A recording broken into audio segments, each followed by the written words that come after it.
The lights in the main hall of New Haven Colony flickered as Captain Jake Morrison stood before the weekly town meeting. 43 colonists sat in metal chairs, their faces showing the strain of another hard week on the mining planet. The air recycling system hummed louder than usual, and everyone knew it meant more repairs were needed. "The water filters are acting up again," said Lisa Parker, the colony administrator. She pushed her brown hair back from her tired face. "We're down to 60% efficiency. If we can't fix them soon, we'll have to go on water rations." Jake nodded grimly. Everything seemed to be breaking down at once. The mining equipment was old, the power generators kept shutting down, and they were still waiting for supply ships that should have arrived months ago. The 43 men, women, and children of New Haven were barely hanging on. "What about the spare parts from the warehouse?" asked Amy Foster, the young engineer who kept most of their systems running. At 25, she was one of the youngest colonists, but she had steady hands and a good mind for fixing things. "Used the last of them on the air scrubbers," Jake replied. "We're running on borrowed time here, folks. But we'll figure it out, we always do." The colonists murmured their agreement. They were tough people who had chosen to live on the edge of human space. They didn't give up easily. Dr. Ben Collins, the colony's doctor, was about to speak when the main door burst open. Everyone turned to look.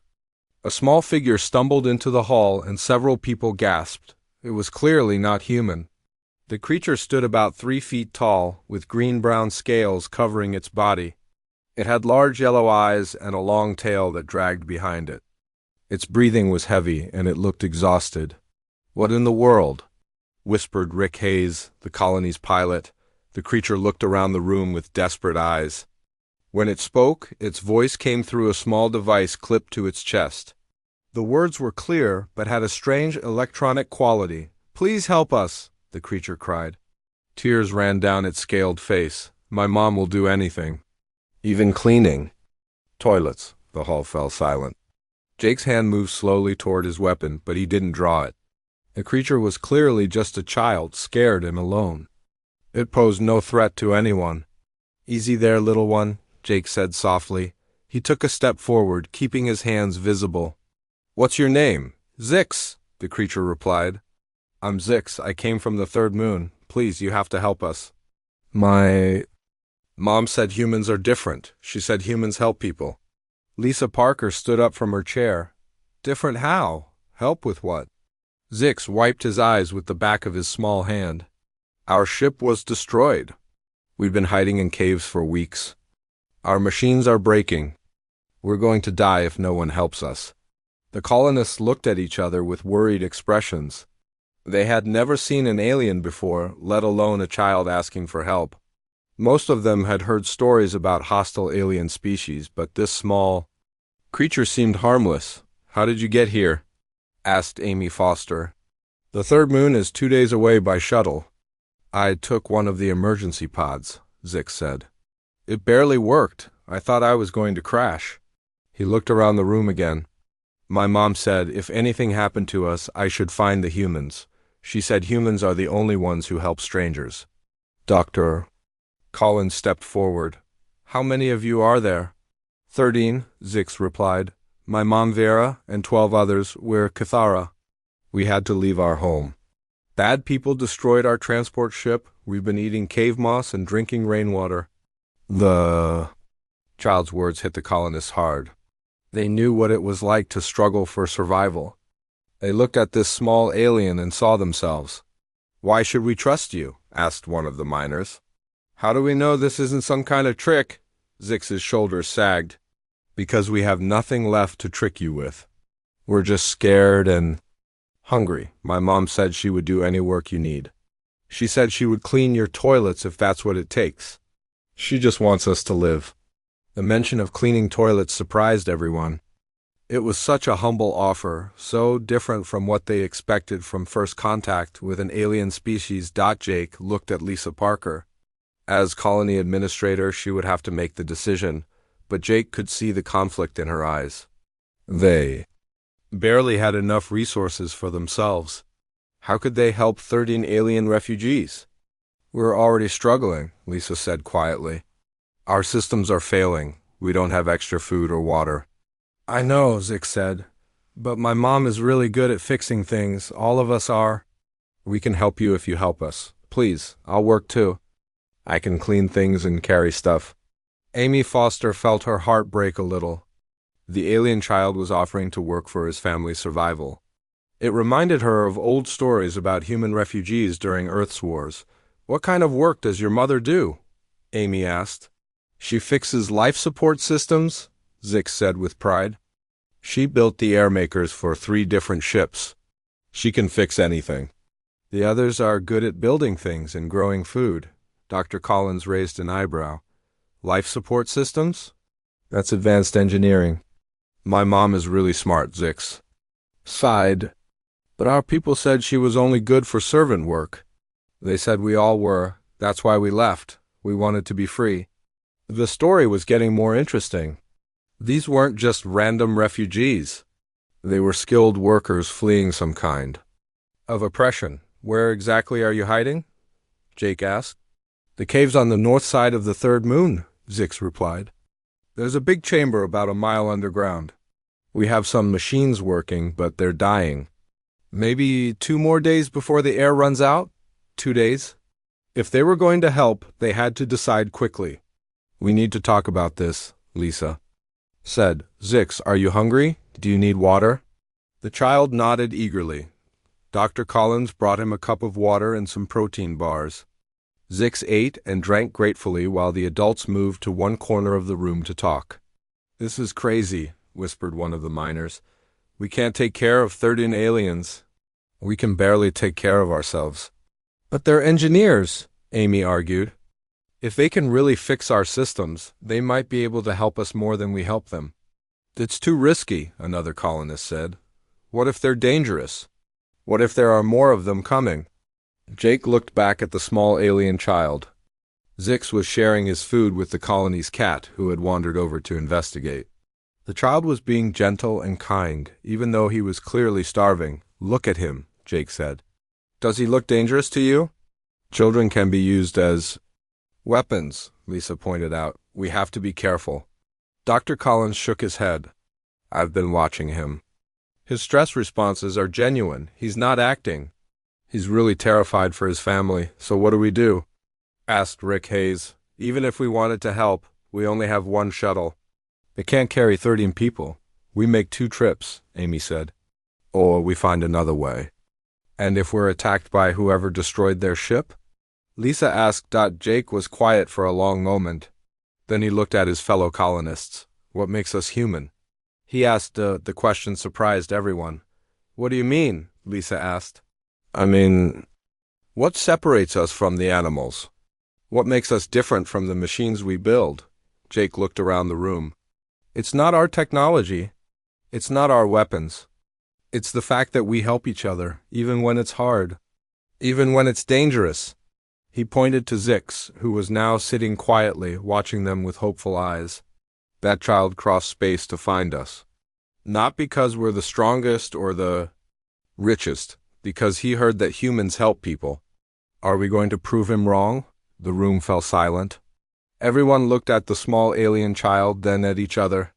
They thought about what it meant to be human, to be good, to be the kind of people who deserve to survive among the stars. Lisa Parker took a deep breath. All right, she said. We'll try to help, but we need to be smart about it. Jake, Ken. You put together a rescue team? Jake nodded. I'll take the shuttle out tomorrow morning. Dr. Collins, Amy, and Rick. If the situation looks safe, we'll start evacuating them. Zix looked up hopefully. You'll really help us? We'll try, Jake said. No promises, but we'll try. For the first time since entering the hall, Zix smiled. Thank you. My mom will be so happy. She said humans were good people. She was right. As the meeting broke up, the colonists felt something they hadn't experienced in months. Hope, maybe.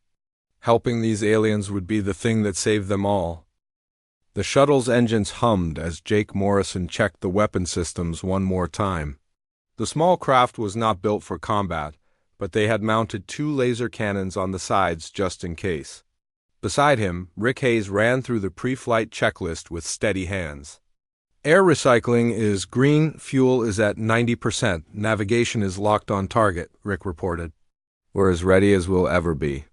In the passenger area, Dr. Ben Collins organized his medical supplies while Amy Foster double-checked the emergency equipment.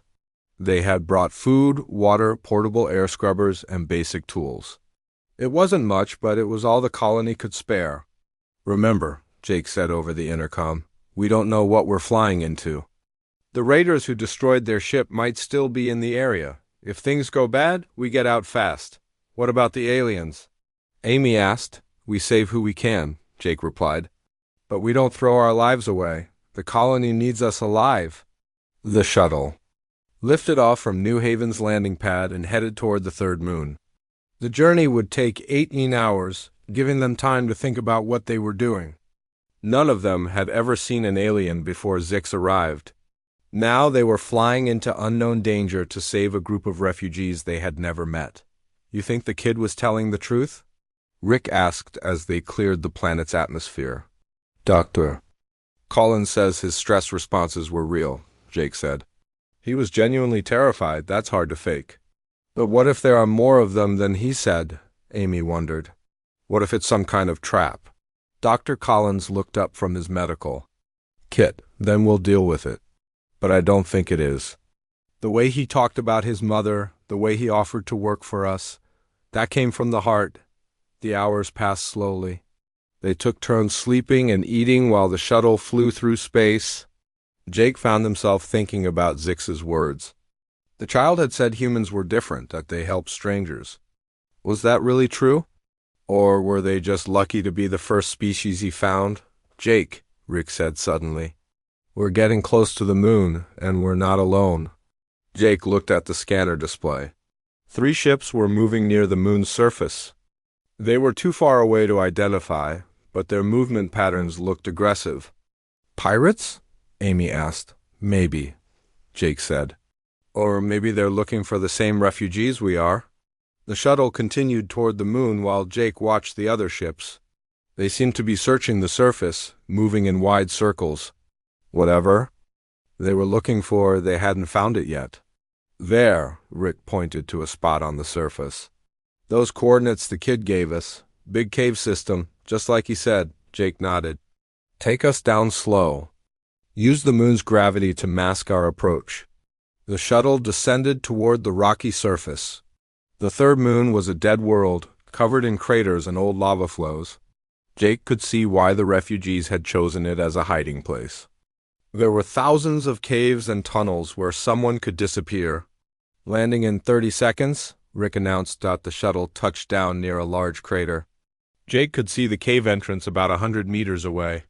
It looked exactly like Zix had described, but there was no sign of life. Stay with the shuttle, Jake told Rick. Keep the engines warm in case we need to leave quickly. Jake, Amy, and Dr. Collins climbed out onto the moon's surface. The gravity was light, making each step feel bouncy. Their suits' air recyclers worked hard in the thin atmosphere. This way, Amy said, reading her scanner. I'm picking up some kind of energy signature from the cave. They walked carefully across the rocky ground. The cave entrance was bigger than it looked from the shuttle, easily large enough for a person to walk through. Jake turned on his flashlight and led the way inside. The cave tunnel went down into the moon's crust. The walls were smooth rock, worn by millions of years of erosion. Their footsteps echoed in the darkness. After about 10 minutes of walking, they saw a faint light ahead. Hello? Jake called out. We're here to help. Zix sent us. A voice answered from the shadows. It was female, speaking through a translation device like the one Zix had used. You really human? The voice asked. Yes, Jake replied. We're from New Haven Colony. Zix came to us yesterday. He said you needed help. A figure stepped into the light. It was clearly the same species as Zix, but adult-sized. She was about 5 feet tall, with the same green-brown scales and yellow eyes. Her clothes were torn and dirty, and she looked very thin. I am Vera, she said, Zix's mother. You really came? We said we would, Jake replied. How is everyone? Are you all right? We are alive, Vera said. But not for much longer. Come, I will show you. She led them deeper into the cave system. The tunnel opened into a large chamber filled with makeshift shelters. 12 other aliens sat around small heating units, trying to stay warm.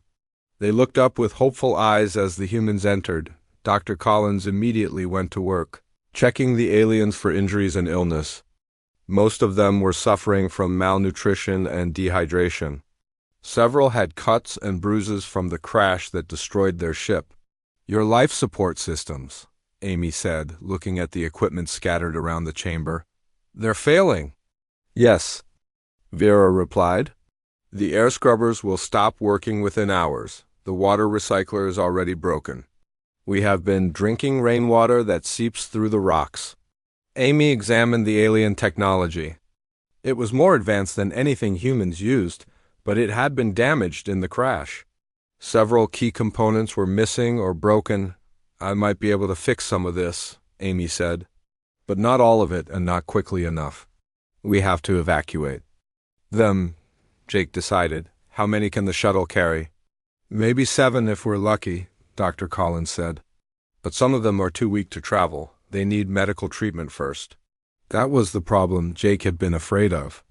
They couldn't save everyone in one trip, and they couldn't leave anyone behind. We make 2 trips, Jake said. Take the weakest ones first, then come back for the rest? What about the raiders? Amy asked. They're still out there.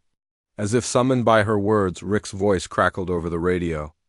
Jake, we've got trouble. 3 ships just changed course. They're heading this way. Jake swore under his breath. How long do we have? Maybe 20 minutes, Rick replied. They're moving fast. Jake looked around the chamber. 13 alien. Refugees, most of them too weak to run. 1 shuttle that could carry 7 people, and hostile ships approaching fast.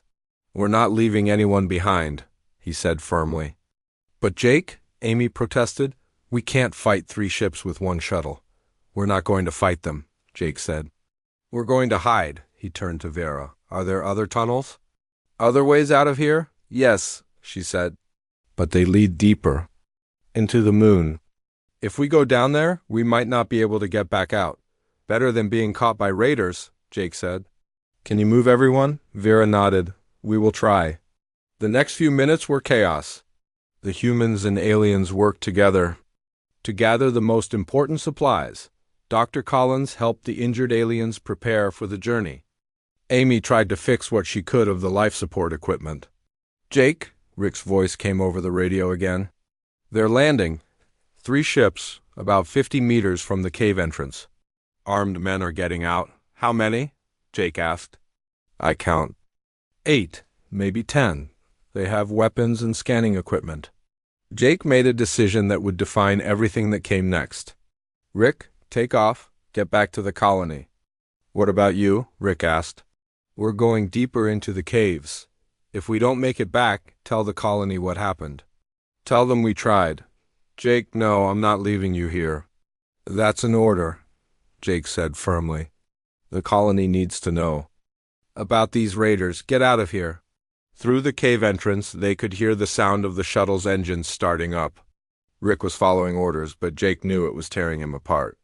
This way, Vera said, leading them toward a tunnel at the back of the chamber. There is a deeper cave system. We might be able to hide there. The group moved as quickly as they could. The injured aliens leaned on the healthier ones for support.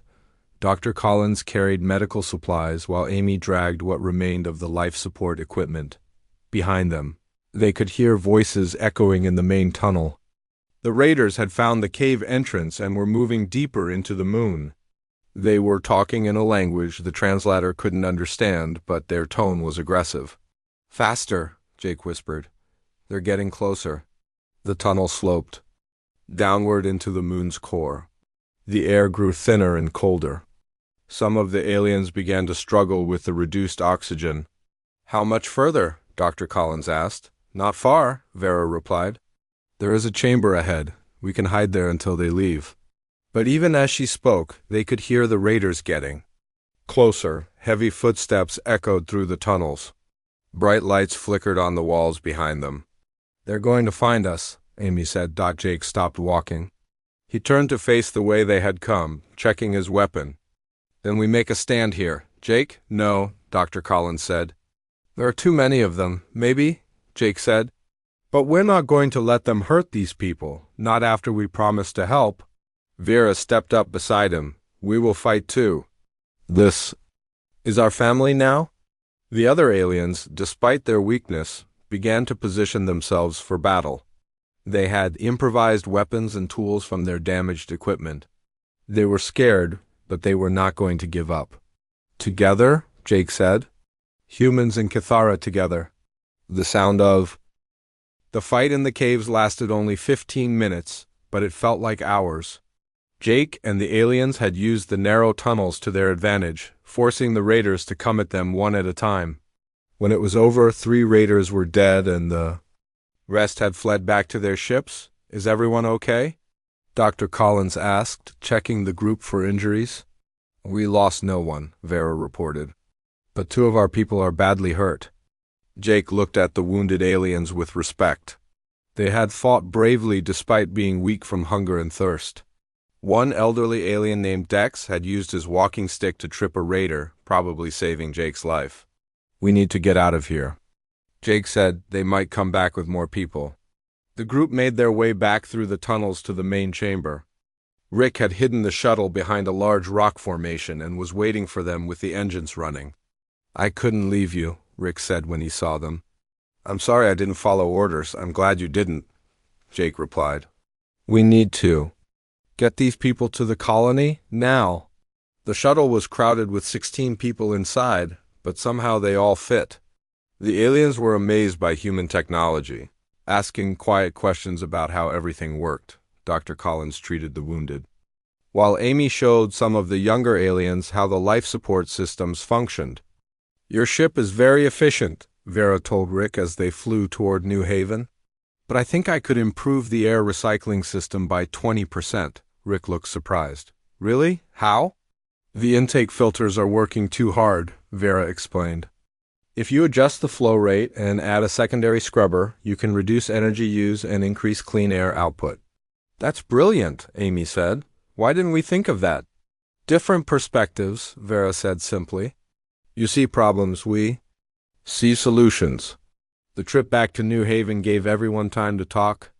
The humans learned that the Cathara were not just skilled workers, but master engineers and scientists. Vera had designed life support systems for ships that carried thousands of people. Dex had built cities that could survive planetary storms. Others had created farming systems that could grow food in any environment. If you're so advanced, Dr. Collins asked, why were you refugees? Why did you have to leave your home? Vera's expression grew sad. On our world, we were born into the servant class. No matter how smart we were, no matter what we could build, we were only allowed to do simple work. Clean floors, carry things, serve food. That's terrible, Amy said. What a waste of talent. We tried to change things, Dex added. We showed our leaders better ways to build cities and grow food, but they said we were getting above ourselves. They said servants should not think, only obey. So you left, Jake said. We had to, Vera replied. We bought passage on a transport ship with all our savings. We were going to find a world where we could use our skills. But the raiders attacked us before we could reach our destination. Their loss is our gain, Rick said. If you can really improve our systems, you're more than welcome at New Haven. When they arrived at the colony, the news of their return spread quickly. The colonists gathered at the landing pad to see the aliens they had heard so much about. Some people looked curious, others seemed worried. Lisa Parker stepped forward as the group climbed out of the shuttle. Welcome to New Haven, she said to the aliens. We've prepared temporary housing for you in the storage building. It's not much, but it's clean and warm. Thank you, Vera said. She looked around at the colonists watching them. We will work hard to earn our place here. Just tell us what you need done. First, you need to rest and recover, Dr. Collins said. You've been through a terrible experience. But Vera shook her head. We rest when the work is done. That is our way. The next morning, Jake found Vera in the colony's waste processing center. She was on her hands and knees, scrubbing the floors. With a brush. Her clothes were covered in dirt and cleaning solution. "Vera, what are you doing?" Jake asked. "Cleaning," she replied. "This is important work. If waste systems fail, everyone gets sick. But you don't have to do this yourself," Jake said. "We have machines for cleaning." "Your machines are broken," Vera pointed out. "I fixed them first, then cleaned by hand to make sure everything was properly done." Jake looked around the waste processing center. It was cleaner than he had ever seen it. The air smelled fresh instead of stale. The machines hummed quietly instead of making grinding noises. "You fixed the machines too?" he asked. "Of course," Vera said. "They were working at only 40% efficiency. I adjusted the flow rates and replaced some worn parts. Now they use less power and work better." Jake was amazed. In one morning, Vera had not only cleaned the entire facility, but also improved its performance. "Why are you doing this?" "You could be helping Amy with the engineering projects." "All honest. Work has dignity," Vera said. "My mother taught me that. Whether you build starships or clean toilets, you do it with pride." Over the following weeks, the same pattern repeated throughout the colony. The Kithara refugees took on the humblest jobs available, but they transformed everything they touched. Dex began working in the hydroponic gardens where food was grown. Within days, the crop yields increased by 50%. "How did you do it?" asked Martha Webb, who had managed the gardens for years. "The nutrient mix was wrong," Dex explained, "and the lighting was too bright. Plants need rest periods, just like people. I also adjusted the water flow to reduce waste." Another alien named Kex started working in the machine shop, helping to repair broken equipment. He had a gift for understanding how things worked, even human technology he had never seen before. "He's incredible," Amy told Jake. "He can look at a broken machine and immediately know what's wrong. It's like he can see inside it." The colonists began to realize that they had not just rescued refugees. They had gained partners who could help solve problems that had plagued the colony for months. "Our power consumption is down 30%, Lisa Parker reported at the weekly meeting. "The air recycling system is working better than ever. Even the water filters are running perfectly." "It's the Kithara," Amy said. "They're not just fixing things, they're making them better." Jake looked around the meeting room. The lighting was brighter but used less energy. The air smelled fresher. Even the chairs had been adjusted to be more comfortable. "They're changing everything," he said. "But they're still doing the basic work. Cleaning, maintenance, food service." "That's what I don't understand," said one of the miners. "If they're so smart, why do they want to do simple jobs?" Dr. Collins had been watching the Kithara closely. "I think it's about respect," he said. On their world, they were forced to do servant work and told it was all they were good for. Here, they're choosing to do it. That makes all the difference. The integration wasn't always smooth. Some colonists worried about being replaced by the more skilled aliens. Others felt uncomfortable being helped by people who seemed so eager to serve, but slowly, partnerships began to form. Amy worked closely with Vera on engineering projects. Combining human creativity with Kithara precision, Dr. Collins learned new medical techniques from an alien healer named Nex. Even the children began playing together, sharing games and stories. "They're not trying to take over," Lisa Parker told Jake one evening. "They're trying to belong." "Maybe that's what we all want," Jake replied. "To belong somewhere, to be useful, to know that our work matters." The real test came when the colony's main power generator began showing signs of failure. It was an old fusion reactor that had been giving them trouble for months. If it died, the colony would lose heat, light, and air recycling.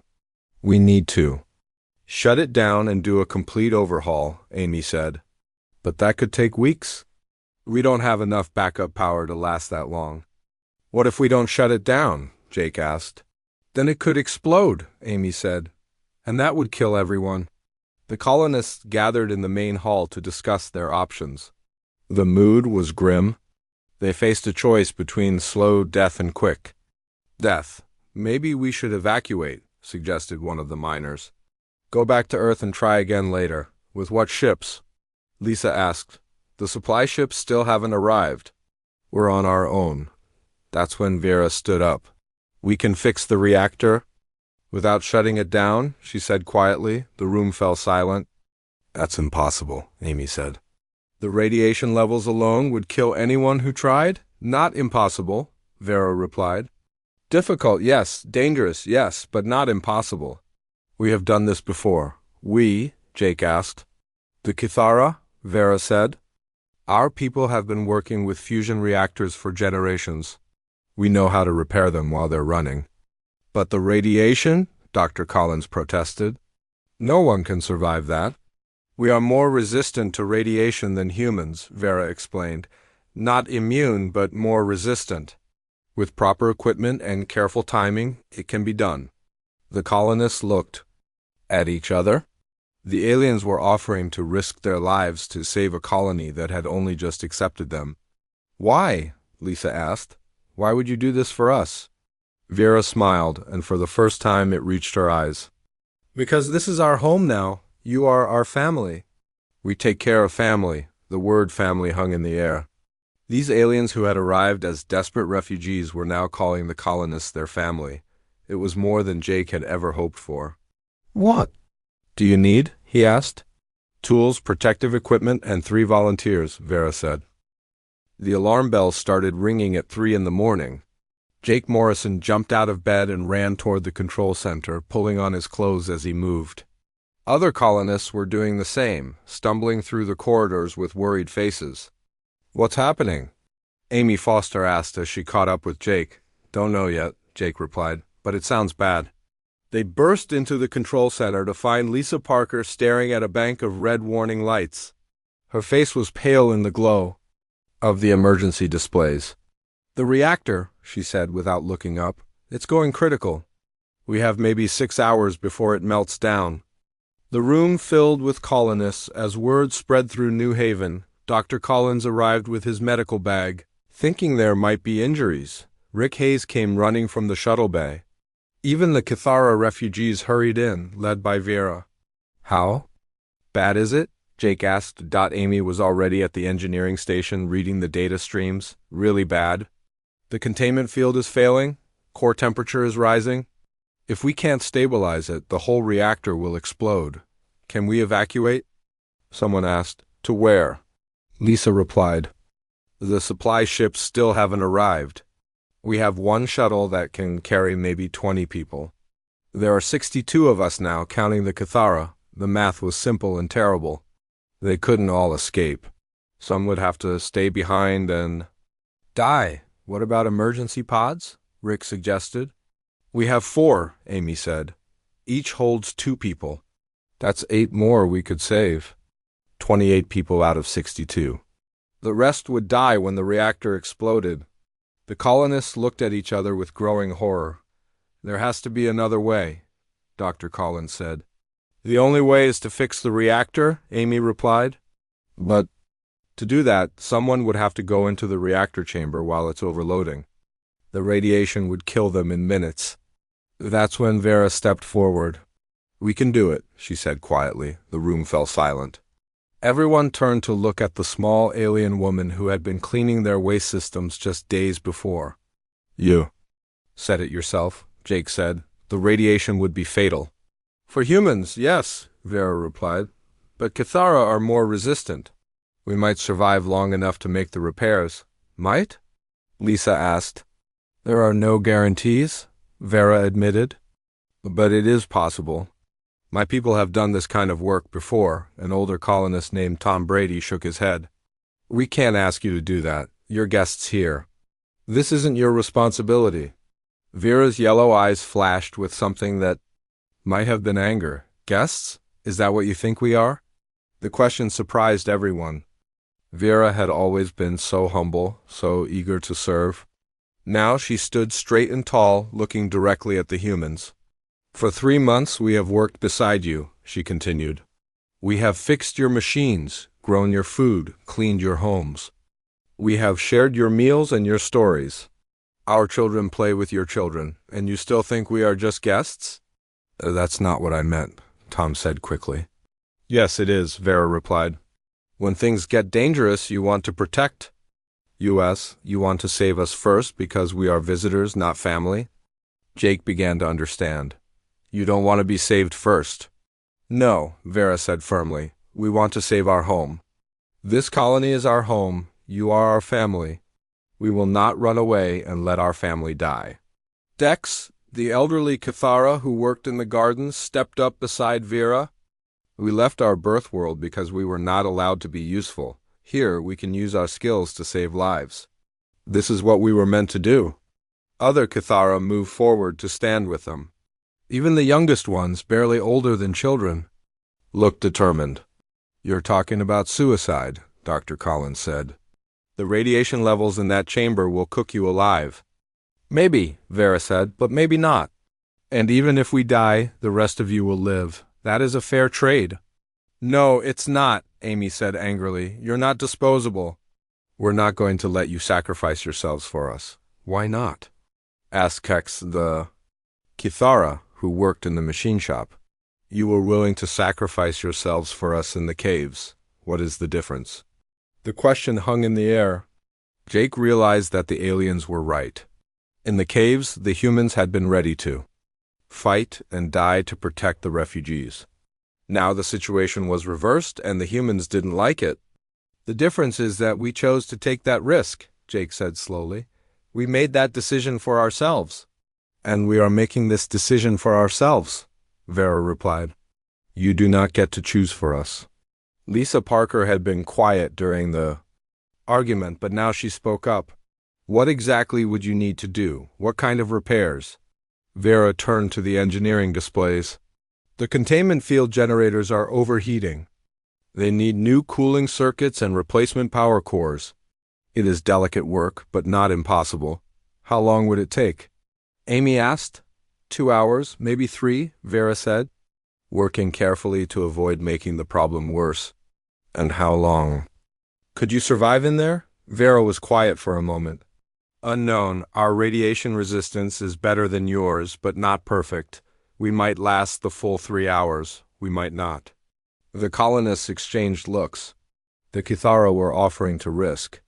There lives on a maybe, but it was the only chance any of them had. What if we could reduce the radiation somehow? Amy asked. Make the chamber safer? How? Vera asked. Amy was already moving to the engineering station. We could flood the chamber with coolant gas. It wouldn't stop the radiation, but it might reduce it by 20 or 30%. That would help, Vera agreed. But someone would still have to go in there.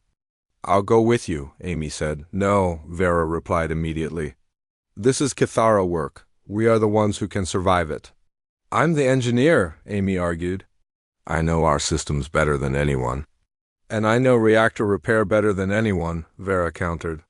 I will teach you what you need to know, but from outside the chamber. Jake watched the two women argue and felt a strange pride. A human and an alien fighting over who got to risk their life to save everyone else. It said something good about both species. Wait, Dr. Collins interrupted. What if we don't send people in at all? What if we use robots? We don't have any robots that could do this kind of work, Amy said. The radiation would fry their electronics in seconds. But we could build some, Vera said thoughtfully. Shielded robots with simple controls. It would take time, but it might work. How much time? Lisa asked. Amy checked the reactor readings. We have 5 hours until meltdown. Maybe 6 if we're lucky. Not enough time to build robots from scratch, Vera said. But maybe enough time to modify existing equipment. Jake felt a spark of hope. What kind of equipment? The mining robots, Amy said suddenly. They're built to work in dangerous environments. We could add radiation shielding and modify their tools. That might work, Vera agreed. But we would need to control them from inside the chamber. The radiation interferes with remote signals. And there it was again. Someone would have to go into the deadly chamber after all. I have an idea, said Zix, Vera's son. Everyone turned to look at the young alien who had started it all by asking for help. What kind of idea? Jake asked. What if we all go? Zix said. Not just Cathara, not just humans, all of us together? That's crazy, Tom Brady said. That would just kill more people. No, Zix replied. If we work together, we can finish faster. Less time in the chamber means less radiation for everyone.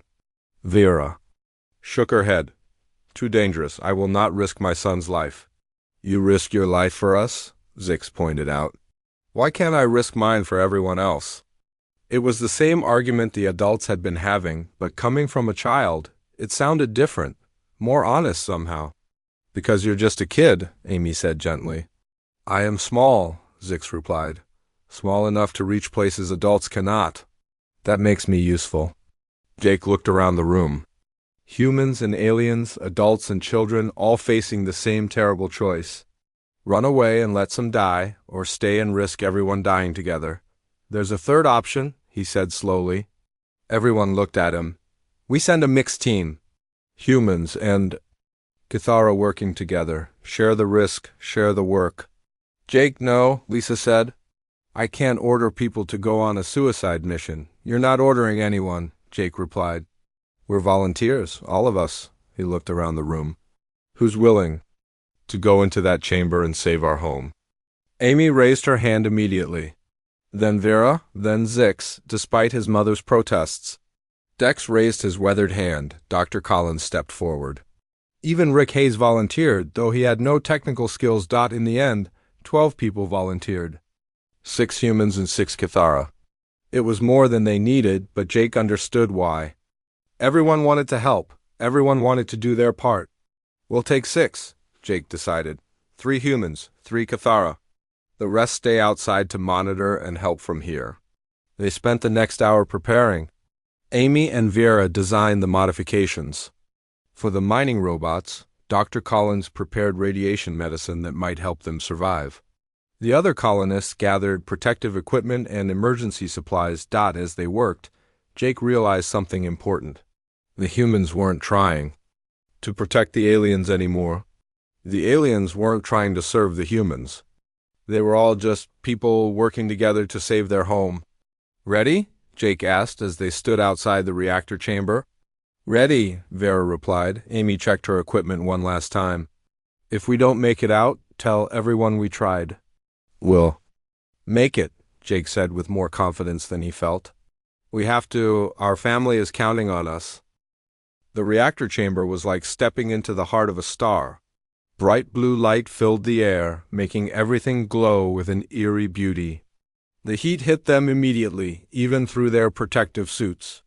Jake could feel the radiation tingling against his skin like angry insects. Stay together, Vera said through the radio. The radiation is strongest near the core.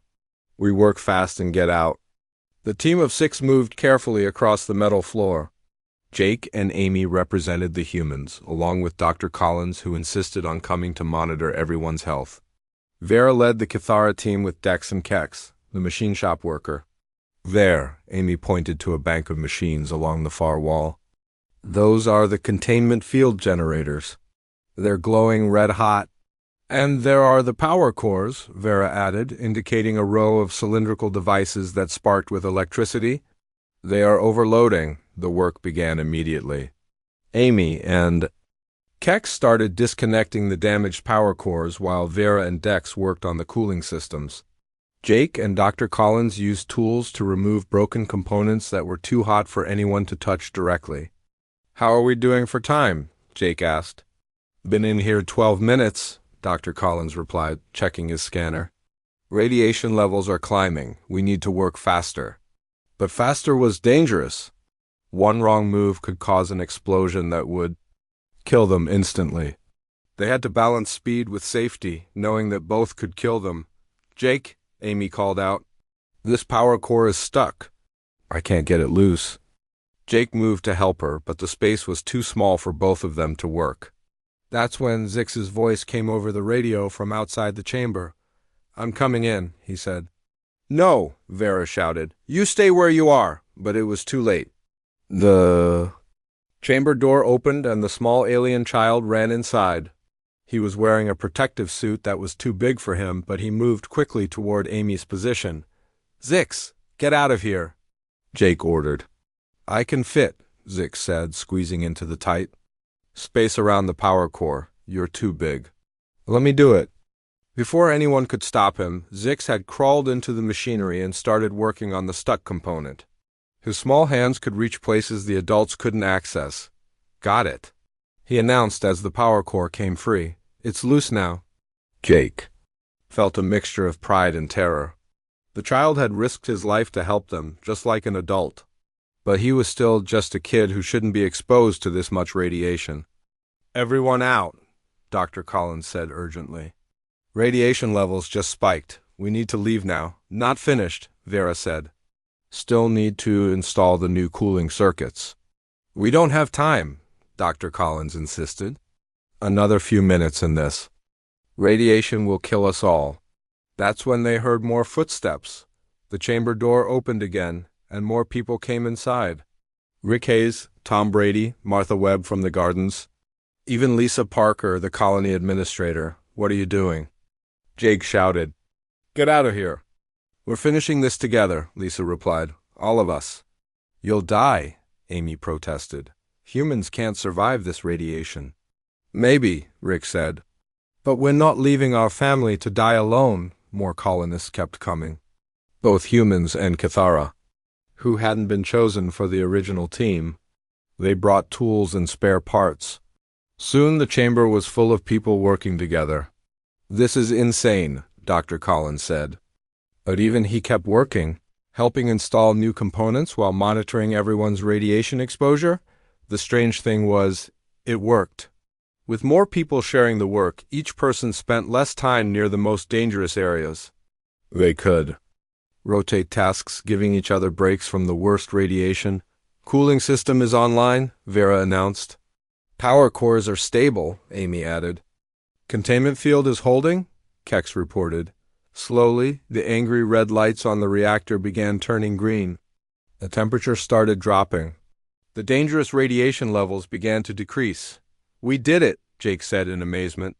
We actually did it. But their celebration was cut short when Dr. Collins collapsed. The radiation had overwhelmed his protective suit. Other people were staggering, clearly suffering from radiation sickness. Everyone out, now. Jake ordered. They carried the injured people out of the reactor chamber and into the medical bay. Dr. Collins was unconscious. 3 other colonists were vomiting from radiation exposure. Zix had burns on his hands from handling the hot power. Core, will they be okay? Vera asked, her voice full of worry. I don't know, admitted Dr. Collins, who had regained consciousness but was clearly very sick. We all took a lot of radiation. Some of us might not make it. The next few days were the hardest in New Haven's history. Half the colony was bedridden with radiation sickness. The other half worked around the clock to keep things running and care for the sick. But something beautiful happened during those dark days. The distinction between human and alien completely disappeared. Cathara tended to sick humans. Humans cared for alien children. Everyone shared food, water, medicine, and hope. How are you feeling? Jake asked Vera as she sat beside Dr. Collins' bed, feeding him soup. Tired, she admitted, but alive. We are all alive. Thanks to you, Jake said. If you hadn't known how to fix the reactor, we'd all be dead. Vera shook her head. Thanks to all of us. Humans and Cathara together. Neither of us could have done it alone. She was right. The humans had provided courage and determination. The Cathara had provided knowledge and skill. But it was the combination that had saved them. 1 week later, Dr. Collins was back on his feet, though still weak. The other radiation victims were recovering. Even little Zix was doing better, though his hands would bear scars for the rest of his life. Colony meeting, Lisa Parker announced. We need to talk about what happens next. The colonists gathered in the main hall, the same place where Zix had first begged for help months earlier. But everything had changed since then. First, Lisa said, I want to thank everyone who risked their lives to save the reactor. What you did was incredibly brave. Everyone applauded, humans and Cathara together. Second, Lisa continued, we need to discuss the future of this colony. We've proven that we can work together, humans and Cathara. The question is, do we want to keep doing it? What do you mean? Amy asked. I mean, should New Haven be a human colony that helps alien refugees? Or should it be something new? A mixed community where both species are equal partners? The question prompted a long discussion. Some colonists worried about complications. What if more alien refugees arrived? What if Earth didn't approve of their decisions? What if other species saw them as weak? But most people had already made up their minds. I vote for partnership, Jake said. The Cathara aren't refugees anymore. They're colonists, just like us. They saved our lives, added Rick Hayes. That makes them family. More than family, said Martha Webb. They made us better than we were before. When the vote was taken, it was unanimous. New Haven would become the first mixed-species colony in human space. Humans and Cathara would share leadership, resources, and responsibilities equally. There's one more thing, Vera said, standing up slowly. We want to change our names. What do you mean? Lisa asked. Cathara was the name our old world gave us, Vera explained. It means servant people. We are not servants anymore. We want a new name. What name? Jake asked. Vera smiled. Havenborn. We want to be called Havenborn because this is where we chose to live freely. The name stuck. Within days, everyone was using it. The Havenborn worked alongside the humans to build a better colony. They shared their advanced technology while learning human customs and values. Months passed. The supply ships finally arrived from Earth, bringing new colonists and equipment. The newcomers were amazed to find humans and aliens working together as equals. How do you make it work? Asked one of the new arrivals. Simple, Jake replied. We treat everyone with respect. We judge people by their actions, not their appearance. And we remember that we're all in this together. The colony grew. Word spread throughout the galaxy about New Haven, the place where different species could live and work together. More refugees arrived, not just Havenborn, but other alien species fleeing oppression or seeking opportunity. Each group brought new skills and perspectives. The colony became a center of innovation and cooperation, proving that diversity made them stronger, not weaker. 1 year after the reactor crisis, Jake stood in the main hall during another colony meeting. But this time, the room was filled with dozens of different species. Humans, Havenborn, and others he was still learning to recognize. I've been thinking about what makes us human, he said to the mixed crowd. It's not our DNA or where we come from. It's our choices. The choice to help strangers. The choice to see potential instead of problems. The choice to build bridges instead of walls. He looked around the room at all the different faces. By that definition, everyone in this room is human, because we've all chosen to care for each other. Zix, now taller and carrying the scars of his heroism, raised his hand. What about those who haven't made that choice yet? The ones who still think different means dangerous? We show them a better way, Jake replied. Not by fighting them, but by proving that cooperation works better than competition. We build something so good, so successful, so obviously right, that they can't ignore it. And that's exactly what they did. New Haven became a beacon of hope in a galaxy often divided by fear and prejudice. It proved that humanity's